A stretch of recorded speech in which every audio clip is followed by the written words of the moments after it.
Following their return to the Champions League since the departure of Arsene Wenger, how far can Arsenal perform this season in Europe, most prestigious competition with their current squad? And other Arsenal news today. Let's find out. Yo, what's up guys? It's your boy Gabriel 7 and it's the Arsenal Roundup. Welcome back to your boy's channel. We have top Arsenal stories to share with you today as we get right into today's video. Alright, so it's no longer news that Arsenal are now back fully in the Champions League, and of course with just one defeat so far against RC Lens at the Emirates, we stay at the top of the log in terms of our Champions League group table. But guys, we are moving on, but at the same time we have some reviews and comments from people so far, including experts around the world of football and even legends that know their way around the game.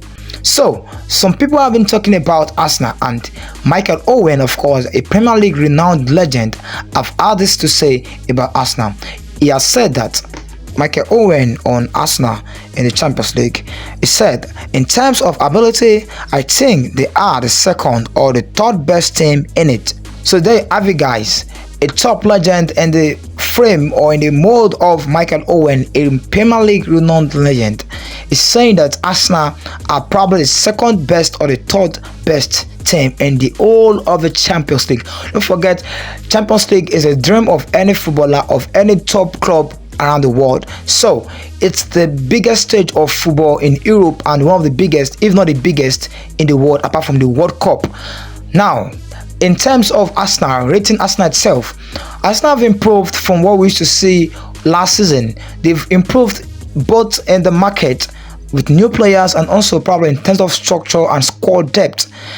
We've also been able to groom some players from our normal academy, some players that can step in, some players that can also impact the game, at least to an extent. We saw some of our players during our League Cup games, domestic League Cup games, and you'll see that Arsenal really have talent building in them. So definitely, in terms of the structure, in terms of the squad, it's arguably very true that Arsenal are one of the best teams in Europe. So, but Michael Owen is having to say that our team is probably the best or the second best in the league. Personally, for me, your boy, I just feel that the team itself, Arsenal, is a really top team, obviously, and for Michael Owen to have that to say is not far from the truth. So let's examine this first team squad itself and the capacity and the depth. Now, in terms of our striking position, we have Gabriel Jesus, who of course his all-round game is probably second to none in the whole of the Premier League, and also in the world football is up there. And we have Andy Nketiah, who of course game is probably based more like a poacher. When he gets his chance, he's able to finish, and also he scores some unexpected goals. Of course, he's one proven Premier League striker, but is able to perform well on Champions League level? I don't know. You have to tell me that in the comment section down below. Let me know your view about Andy Nketiah. And also, when we look at our left wing, we have a very pacey winger in Gabriel Martinelli, fast growing player, top, and is probably the second best, or if not one of the best, if not the best Premier League winger. And in the world football, of course, is up there too. He is rated alongside the likes of Vinicius Jr. as the two best, and someone like Rafael Leao from AC Milan as probably the three best left wingers in the world at the moment in terms of market value, in terms of potential, in terms of current ability. So definitely we have a top man on our left wing, and he's being supported by a very experienced, very talented winger like Leandro Trossard. So definitely this left wing also is really scary for any opponent in the Champions League. Now let's go to our attacking midfield. We have the likes of Martin Odegaard. Martin Odegaard is a top professional, a top player. Last season he was one of the best in Premier League alongside the likes of Kevin De Bruyne, who has been proving himself in the Champions League and the Premier League. Don't forget, he was really key in the Manchester City treble winning side last season. So of course, Martin Odegaard, to be able to rank high or par to par with lots of Kevin De Bruyne, then you know you have a top player in that rank. Now, in the right wing, of course, we have probably the most expensive right winger in the world at the moment in Bukayo Saka, who of course, just like Martinelli, is very, very, very top. Not the most pacey, but brilliant on one-on-one. He knows how to drive the ball. He knows how to score. He knows how to score penalty also. He knows how to do a lot of things right. Creating chances also is not a problem. Getting wise man is not a problem. And also his potential is really, really high. He's regarded as the best right winger in the world at the moment in terms of potential, and in terms of market value, is the best. Now, that being said, we also have our right back in Ben White. Ben White has been consistent so far since 2 seasons ago. Arteta made that huge decision in switching him to the right back role, and of course he has not disappointed. He's been playing really, really great there. And also we have somebody like Julian Timber that can come in to support him, either on the right wing or on the left wing back, where we have Zinchenko. Zini is a top professional, of course. He left Manchester City, schooled well by Pep Guardiola, a really top player on that wing, and also is a top player in terms of his passing, his dribbling, his decision making. Intelligent player all around. Zinchenko, his first touch too is really, really top. So Zinchenko also is one man to look at. Also, don't forget also his very nice, cute passes, is straight into the middle sometimes that splits defenses. Of course, what more do you want from a left inverted wing back, if not in someone like Zini? So, in terms of our defense, or before I go to defense, let me talk more about our midfield. We have the likes of Declan Rice, who plays well on the defensive midfield, and also could play in the central midfield.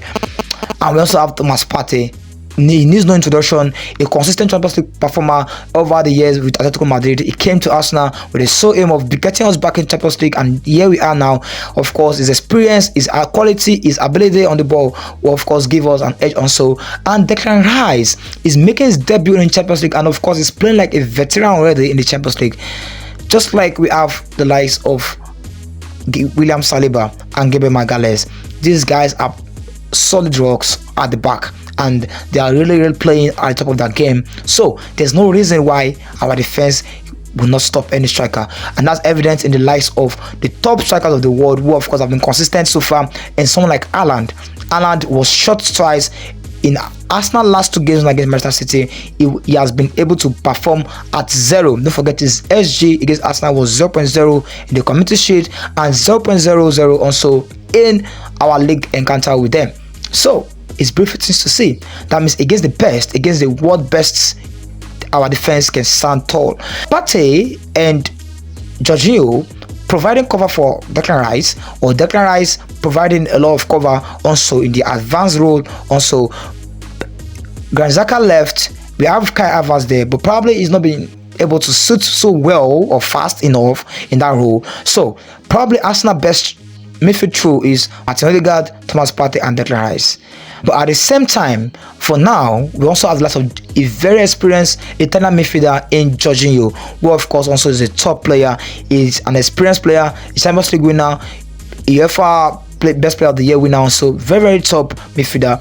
So, and finally, about our goalkeeper, we have 2 world-class goalkeepers in Ramsdale and De Vrij, who of course to date they're still fighting for the number 1 spot. And of course, with all this, it's safe to say Michael Owen is very right about that. Arsenal is probably the best, second best, or top best in the whole of the Champions League, the top stage of European football this season. But if you ever have any other different opinion to this, let me know in the comment section down below. Alright, but in terms of performing and proving doubters wrong, of course, one man who has improved this game, maybe Arteta is trying to work on him on something, probably is going to shift a bit to the right wing or right midfield, is Kai Havertz. He's really been improving in our last games against Manchester United. He played very well against the likes of Chelsea. He had a good game, and also in our last game he had a good game, and he was able to give that pass to Saka, which was floated in by Saka for Leo Trossard, late equalizer that gave us a 2-2 end result at the Stamford Bridge. So Kai Havertz is slowly but steadily becoming the player we want to see. But it needs more time, of course. But one man who is an established squad member, a top member of Arsenal FC squad, and also our club captain, a really established squad player, and also a key figure in the Premier League in Martin Odegaard, is probably having some issues in terms of his form. Recently against Manchester City, he was not at his best.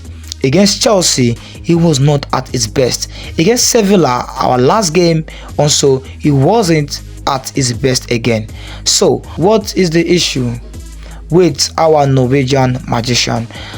Arteta needs to work on this, and we just hope Martin Odegaard is fine, because we need him. He's our top creator in the midfield, and he needs to be on his top game for us to be able to achieve and do a lot of things this season. So whatever the case it is, Martin Odegaard needs to get back to his best, and we hope that happens very soon. All right, but guys, I have the opinion, because I've listened to some people, some Arsenal fans, some top experts too in the world of football, saying that probably Kai Havertz would have the chance now to play on his favorite right wing, because that's where he excels the most. He excels better on the right wing, able to cut inside with his left foot and try and create, just like Martin Odegaard. So I have the opinion, Arsenal fans, that Kai Havertz should be given a chance ahead of Martin Odegaard in starting lineup, whereby he starts on the right wing playing alongside Saka, and maybe we see the best of Kai Havertz from there, just to give the time for Martin Odegaard to get back to his best, and also have the time to reflect and get back to his best. But personally for me, I feel we should just give Martin Odegaard time. He will get back to his best, and in time to help us to achieve our major goals this season. Hi guys, it's a wrap for today, and I would love to see you in our next video. And you might want to follow your boy on socials, Instagram NellyJunior7, and you can also subscribe to our channel so that you don't get to miss any latest Arsenal news and top stories that are so exciting here. So please share also to your friends and fellow Arsenal fans, so that nobody gets to miss these big top stories we share here on Arsenal Roundup. And don't forget to turn on post notification so that you also don't get to miss our top stories on this channel. Alright guys, I will see you in our next video. Until then, your boy is out.